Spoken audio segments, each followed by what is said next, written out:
Hey, Tamat. Oh, yeah. Hey, Tamat.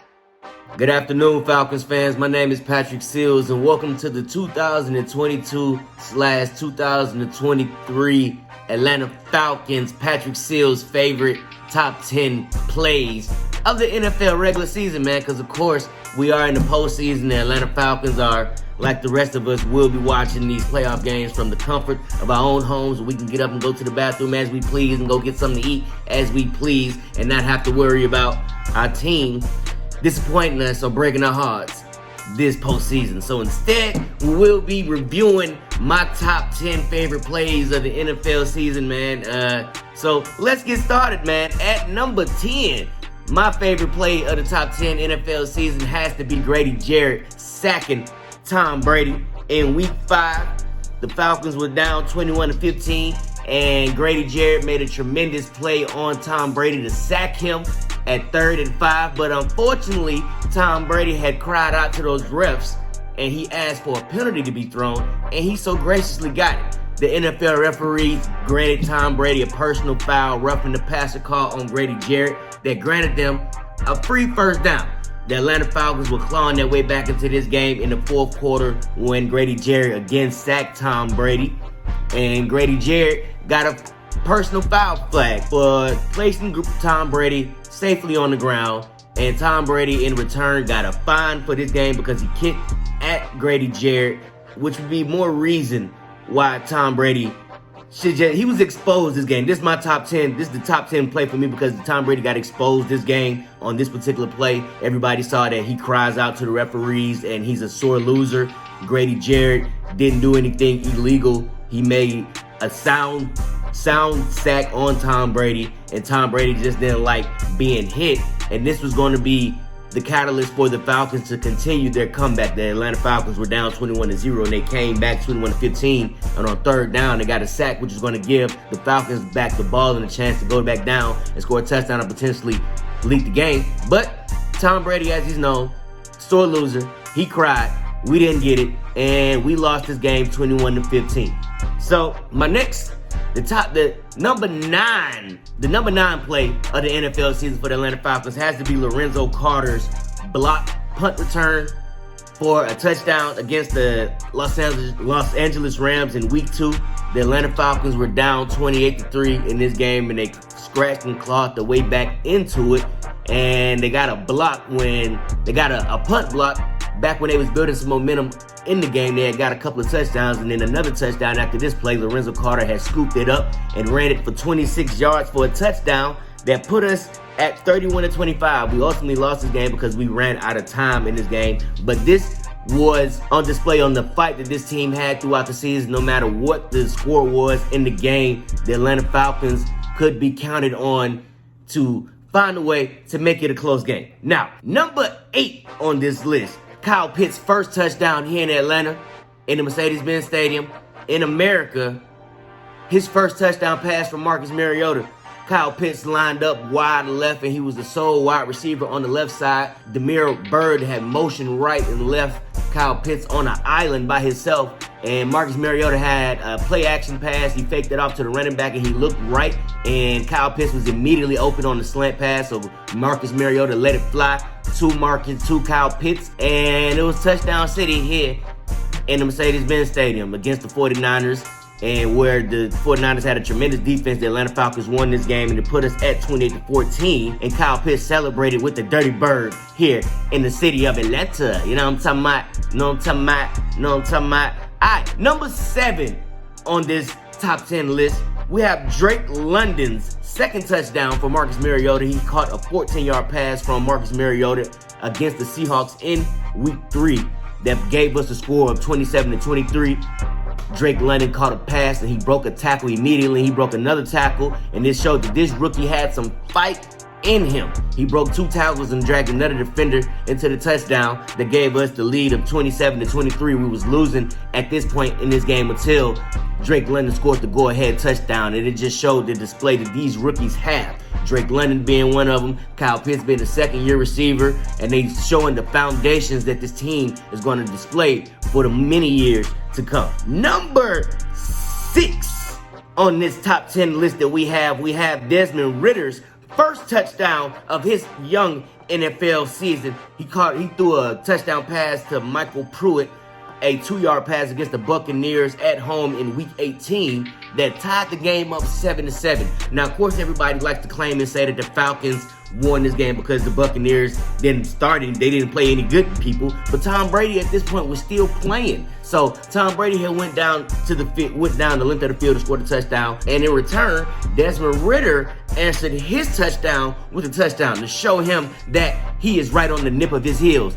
That's right, man. It was a beautiful thing to watch. Desmond Ridder scrolled out right because there was pressure coming up to him, so he scrolled out right to evade the defenders, and he lobbed it up to Michael Pruitt, and Michael Pruitt came down like the hands of God to secure Desmond Ridder's first touchdown here in the city of Atlanta to everybody to see. And, of course, the Atlanta Falcons went on to win this game to give Tom Brady his first losing record in a long time, and his first loss against the Atlanta Falcons. Now, number 5, we have Lorenzo Carter's 28-yard pick six against the Carolina Panthers at home, the first game that we played in Week 8.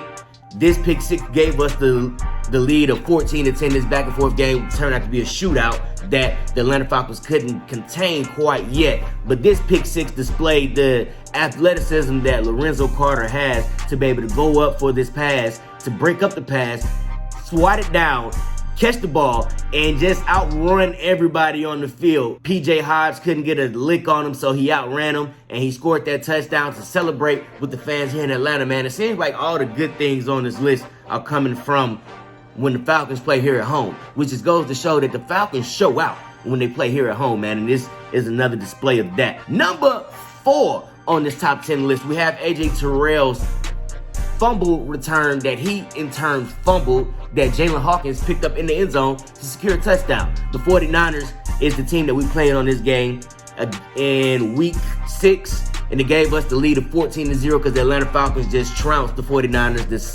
They had the top-rated defense at the time, and the Atlanta Falcons, they put it on them with Marcus Mariota had one of his best performances of the game, and of course the defense that the Atlanta Falcons put out there was one of the reasons why we won this game. So the San Francisco 49ers running back he took the handoff and he ran it right up the middle for some reason to a big clump of people, and he fumbled the ball that A.J. Terrell scooped up, and he ran all the way to the goal line where he tried to stretch out and hit the pylon, and in turn, he lost the ball. He fumbled the ball. Now, if you're an Atlanta Falcons fan at this point, your heart was in your throat because we've seen this happen a lot of times here in Atlanta. But fortunately, the ball bounced in our way and didn't give us a safety, but bounced right into Jalen Hawkins' hands to secure the touchdown. That ultimately gave us a lead of 14-0 that we cashed in on and just won this game 28-14.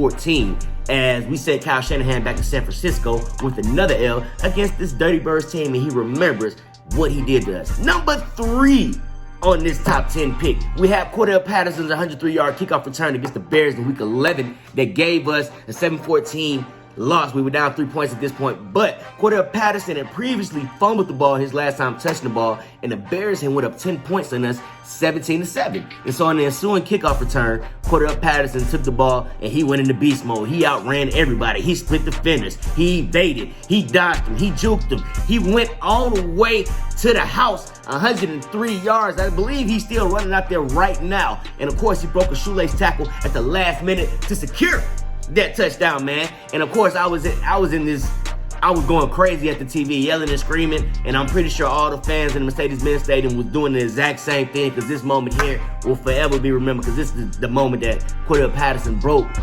the record on kickoff returns. He has the most kickoff returns in the history of the NFL, and I'm glad to see him do that here in this great city of Atlanta. Number 2 on this top 10 list, we have Marcus Mariota's 47-yard pass to Damiere Byrd against the Carolina Panthers at home in Week 8 that gave us a 31-28 lead. Again, this Carolina game, man, the second time it's appeared. This back and forth game that we had, man, we could not secure a final victory. We won this game, but it took a lot to do it. This was the last touchdown of regulation that the Falcons scored, but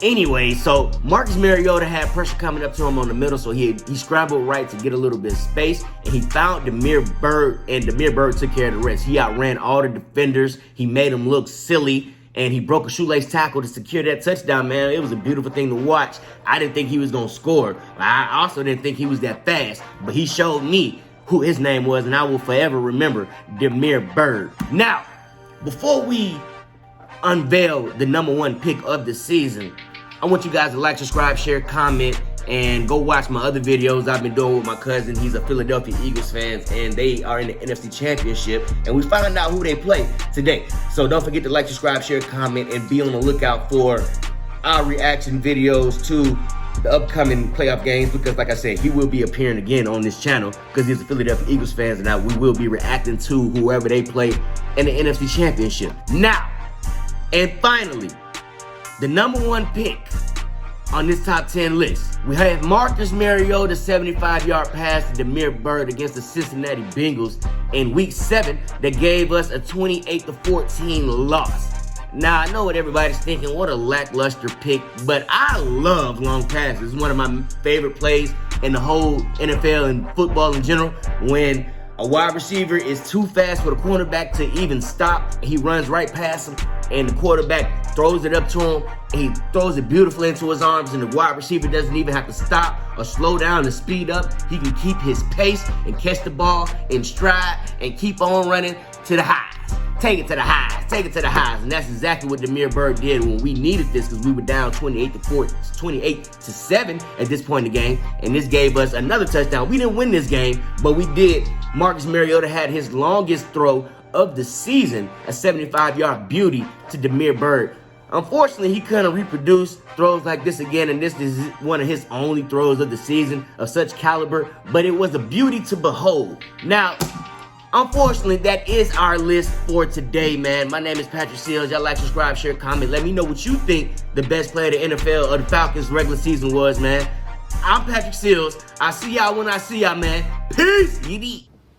And that I do not forgive.